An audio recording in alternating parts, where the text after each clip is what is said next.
नरेंद्र मोदी इस देश के प्रधानमंत्री हैं या फिर प्रचार मंत्री, आइए जानते हैं। 26 मई को गुजरात के वडोदरा में रोड शो, फिर 27 तारीख को गुजरात के ही गांधीनगर में दूसरा रोड शो, 29 तारीख को बिहार के पटना में रोड शो, 29 तारीख को ही पश्चिम बंगाल के अलीपुरद्वार में एक और रोड शो। प्रोग्राम तो 29 तारीख को ही सिक्किम में एक और रोड शो करने का था, वो तो मौसम ने दगा दे दी।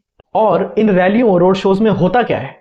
ऑपरेशन सिंदूर के बाद से इन रोड शोज में मेरी रगों में गरम सिंदूर बह रहा है। मोदी की नसों में लहू नहीं, गरम सिंदूर बह रहा है। ऐसे लेकर रोटी के बदले गोली जैसी सस्ती भोजपुरी फिल्मों की लाइनें बोली जाती हैं। रोटी खाओ वरना मेरी गोली तो है ही। जब यह भी कम पड़ गया तो नरेंद्र मोदी जी ने कर्नल सोफिया के परिवार को बुलाकर अपने ऊपर खुद से पुष्प वर्षा करवा ली।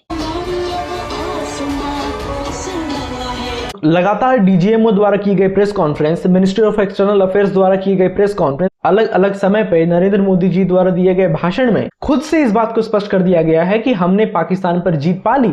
लेकिन उसके बाद भी प्रधानमंत्री का जनता को संबोधित करना, हर दूसरे राज्य में जाकर उसी बात को बार बार दोहराना, तिरंगा यात्रा रैली निकालना, अंत में घर घर जाकर सिंदूर पहुंचाना तक, ये बताता है कि प्रधानमंत्री को यह बात अच्छे से पता है कि अचानक किए गए सीज फायर के कारण जनता के मन में उनकी छवि को कितना ज्यादा नुकसान पहुंचा है। अब 18 घंटे काम करते हैं तो थोड़ा और सही, लेकिन सवाल यह है कि इतना कन्विंस करने के बाद भी बीजेपी के अपने कट्टर समर्थक भी इस बात को मानने के लिए तैयार नहीं है कि भारत ने ये युद्ध जीता है। और इसलिए लगातार कभी टीवी के माध्यम से, कभी सोशल मीडिया के माध्यम से इस बात को कन्विंस करने की कोशिश की जा रही है कि भारत ने ही इस युद्ध को जीता है।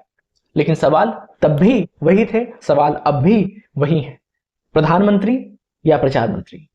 आप कमेंट्स में बताइए।